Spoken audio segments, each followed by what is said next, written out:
Hey everybody, this is Molly here from EGM, and I am here today with Nick. Hi, Nick. How's it going? And I got a chance recently to play through a few chapters of Quantum Break, and so we're going to watch it and talk about it. So right off the bat, when you came into the office after last week when you did the demo, you seemed to have a couple gripes with it from what I could hear down the halls. Yes. So break those down for us right off the bat. So I guess like the whole idea of Quantum Break is it's going to be this game and then like a live action TV show where you're going to play some game and then watch some TV show and then play some game and watch some TV show. And I'm really worried about how that division is going to play out in the end. Like, I felt to me like I had played about like 30 minutes or so of game. Could be 30 or 40. And then I had a 20-minute like live action cutscene pretty much, which was an episode of this quote unquote TV show in the game. So your concerns are primarily narrative focused? I'm concerned about like, I guess it's just, you're playing this game and it's not like a Metal Gear game, right? Like Metal Gear, you're kind of used to having these long, drawn-out cinematics and stuff like that, but you're playing this kind of action shooter, and then all of a sudden that whole pacing just stops for 20 minutes so that you can watch a TV show. And it literally feels like you are watching a TV show. It does not feel like a cutscene. It feels like you have gone over like Netflix or something and turned on this show. And so to me, it felt like my brain was switching mentalities completely to now where I'm watching TV. And I had kind of almost forgotten like what I was doing in the game by the time those 20 minutes were over. Do you think that's inherently a bad thing, or do you think they just executed it poorly? I think this is, I guess my concern is that it's an interesting idea, but that in practice, I'm really worried about if it's going to play out the way it's supposed to or not. Okay. Now, a lot of what I saw from your footage is in-game cutscene, like what's going on now. So yeah, so let's quick setup before you ask the question. So this is actually chapter 1-2 in the game. So this is right after the game has kicked off, but we can't show you the initial chapter that happens in this. So this is kind of like the second part the second part of that chapter.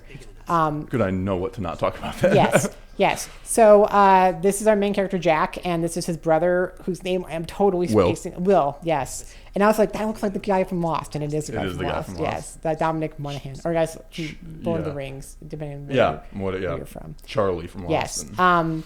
But so we are trying to now escape from a laboratory we're trying to escape the Monarch group that has come in, and that is what we are currently, what I was and these two boys are currently doing. So I probably should have asked before we got on here, but how much are we allowed to talk about of the intro? Are we just not allowed to show it, or should we? So at this point we know that the main character is Jack Joyce, right? And he has a friend.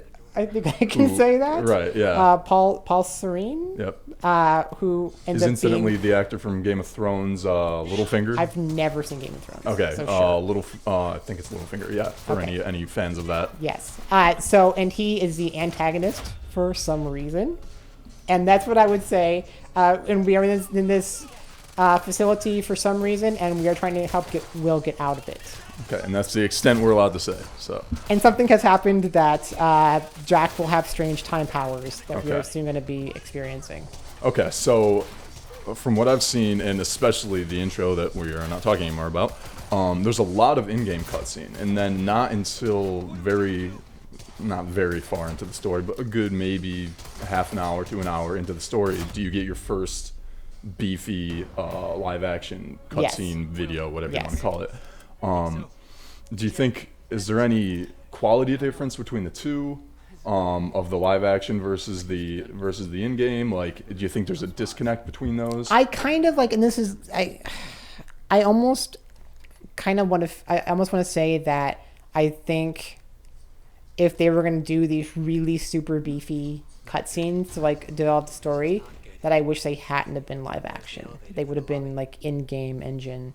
Because I think that would keep you attached to what you're seeing. I guess to me, it was such a weird divide between being in this game that we're seeing like right now that I'm playing, and then all of a sudden when I'm just watching these live action people in live action places doing live action things. Okay, so would you have recommended it be short or just better? Like better executed, or both, or I think my concern is the concept of a 20-minute right, chunk of no gameplay whatsoever. right, okay, And I think the closest example we have something like that is like a Metal Gear game, right, where they do kind of do that sometimes, but you go into that expecting that. Whereas I feel like this is, a third-person action shooter. But I guess like I've never been a huge Max Payne person. So I mean, have you played the Max Paynes? I played the most recent Max Payne 3. So how was that in terms of like cutscenes and stuff? Like that? Nothing excruciating. Nothing like the 23-minute cutscene from Metal Gear Solid 4 or anything like that. So as far as memory serves, but yeah, I mean, so what do you think?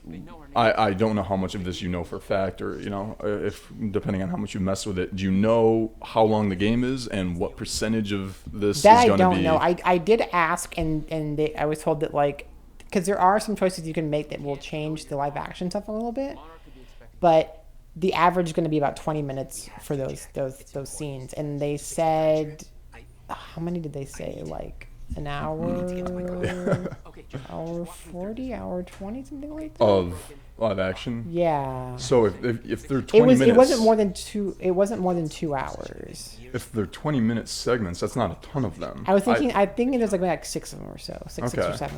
So that's not. I guess it doesn't sound like a lot, like I guess initially hearing it, but it might feel like a lot by the time you're done. I guess my with it. question is like, is how much of game is there in between those Right. segments? And I said I just worry that like it completely destroys the pacing. It can destroy the pacing of things. Right. We should probably say that like, so he has time powers. Time has stopped here for some reason, and he has the ability, as you're seeing, to bring one other person out of that kind of time stasis. So that seems super contextual. Yes. That is you're not doing anything except what the game Yeah, asks like you to do at that moment. I could not, for example, that I know of, like go up to any of Right. these guys and pick them. I'm sure Right. that's going to be something like we're going to be seeing soon in this gameplay. Some other powers that I get, but that is contextual to what they want you to do at any certain time. So, of all the footage I saw from you, how much did you play anything beyond that, or was that the limit of it? No, you saw the limit of it. Yeah. Okay, because it seemed very, very scripted. Did you feel? I mean, outside the combat, just in terms of exploring the narrative elements to it, did you feel like you had any kind of freedom to it at all? Because it seemed very aggressively linear. I do feel like this is kind of like a it was like an Uncharted kind of thing where they're really heavily pushing a certain story. Right. Now, there are times when you can make choices, going into like the live action stuff, Right. where you can make one or two choices and then I'll determine like how the live action stuff you're going to see plays out. So it does feel like there's going to be a few scattered choices throughout the game and possibly in terms of gameplay as well. But yeah, it is for the most part, like I said, like an Uncharted or a Gears of War or whatever, where it's a very like narrative heavy game and you're kind of always pushed on this one specific path. Okay. Now, those choices you're talking about, you had one towards the end of this, or towards the end of your footage, which we won't go into detail at the moment, but it generally seemed to have the connotation of good and bad almost. Where it was like, this is kind of a dark choice you could have made, and then the lighter, less, screwed up choice.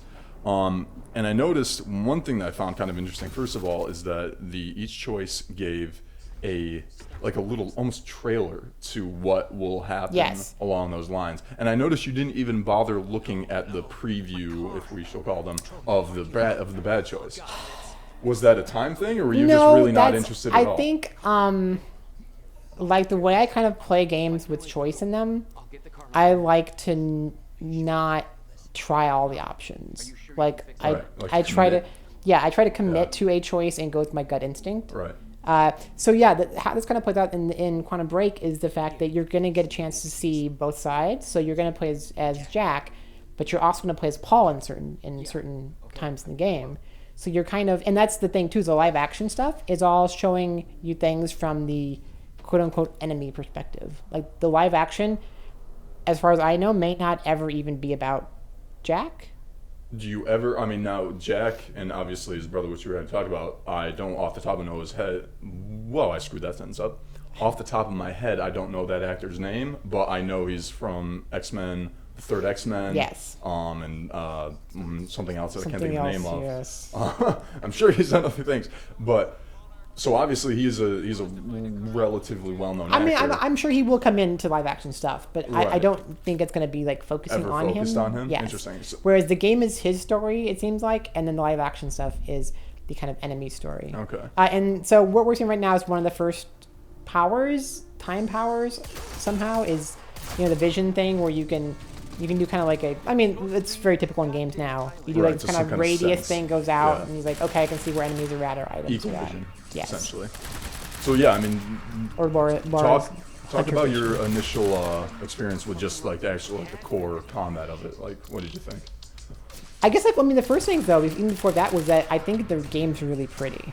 Like, it's got some strange graphical touches to it, but I was surprised by just how good this game looks. I wrote about this in a small preview I did for the game a while ago, where I love the fact that when you go into these stasis modes, where everything's frozen, you didn't get a ton. We didn't see a ton of it in the kind of earlier stages of the game, but if you watch some previews from a while back, like the way things are destroyed in the fire, and it's all just frozen, and it's you wouldn't expect it to be that amazing because it's exactly what you expect. It's not like there's anything you don't think would look that way, but it has like this weird beauty to it. Yeah.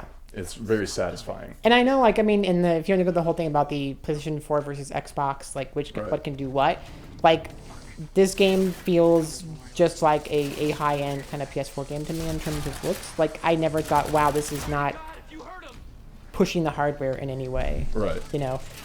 And as I said, I'm not super used to Remedy style of action, but I had a lot of fun with it. It's not doing anything too different at this point, but once you start getting the powers like they're right there, you can kind of send out these like time bubbles and freeze people in them, and then just kind of fill the bubble full of bullets, and then once the time restarts, all the bullets hit the guy at once. So you start getting like these different powers that become very interesting, that a lot of them are kind of like plays on powers in other games that you would have, or abilities and stuff, but there's a fun little twist to them in terms of the time aspect. By the end of the game, now at this point, do you just have the 2 at this point? Yeah, I think at this point all I Okay. have is the I just got the vision, and then I also have the kind of time bubble. Right. Now, by the end of it, you have, I think, 4. Yeah, I think So there's four. counting the vision, which is really just like a sensory ability. So you have 3 kind of combative abilities. Do you know if that's the limit, or Don't. you don't? Okay. Do you think did that feel like enough variety? Those 3? I think I would hope to see a couple more. Yeah. I think for starting off, it felt like I got a lot of things all at once, which was kind of interesting. But obviously, if they're giving you that many up front, there has to be something a little bit later on. Yeah, you'd think. But the question is how are they going to play with this whole him awakening to these time powers he suddenly has? Yeah. And then also what does Paul have? And will something Paul has kind of awaken in Jack, and Jack will have it too and stuff. So yeah, I don't know, but I could see them only giving you the handful that you have, And maybe augmenting them a little bit. but I would expect to see more. Right. Yes. Okay. So that was the end of our first video, and we have another chapter that we're going to do. So we'll have a link down the bottom too in the description. But watch that next, and we'll continue this conversation.